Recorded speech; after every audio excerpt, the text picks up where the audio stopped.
তিনি বিএনপির সক্রিয় বা কর্মী ছিলেন বা এখনো প্রত্যাশী, তবে বিএনপির তো কিন্তু অবশ্য বলেছেন তার সাথে কোনো সম্পর্ক নাই, কিন্তু আপনি যেহেতু নিজে উপস্থিত হয়েছেন আমরা বিষয়টা আপনার নজরে আনবো। বিএনপি আপনার একটা বিশাল রাজনৈতিক দল, বিশাল।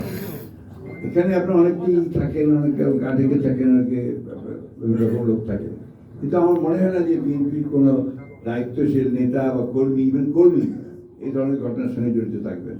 হ্যাঁ, তবে আপনার যে মামলা করার যে প্রবণতা,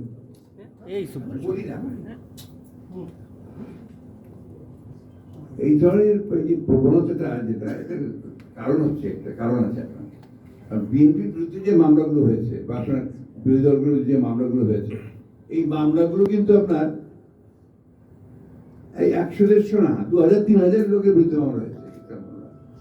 কয়েকটা নাম দিয়েছে, তারপরে আপনি 2000, ওটা বাণিজ্যের কারণে, পুলিশের বাণিজ্যের কারণে করেছে।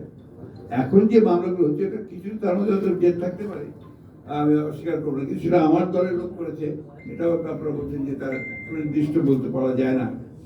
বলেই দিয়েছেন আমার দলের যারা আছেন তারা আমার দলের লোক না। আর যদি তারা করে থাকে এরকম কেউ, আপনারা নিয়ে যে আমাদের নেতাদের নিয়ে আসবেন, টেক অ্যাকাউন্ট ওটা ব্যবস্থা নেবেন।